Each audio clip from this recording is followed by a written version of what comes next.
Gospodine Isuse Kriste, danas na cvjetnicu s radošću te dočekujemo kao što su te nekoć dočekali Jeruzalemci mašući palminim granama i kličući: Hosana, blagoslovljen onaj koji dolazi u ime Gospodnje. Ali znamo, Gospodine, da se iza ove svečane dobrodošlice krije i težak put muke, put križa koji si hrabro prihvatio iz ljubavi prema nama. Daj nam milost da te ne slavimo samo riječima, nego i svojim životom.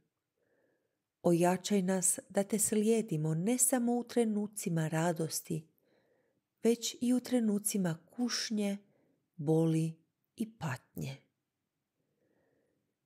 Neka naša srca ne budu promjenjiva poput mnoštva koje te danas slavi, a sutra te odbacuje.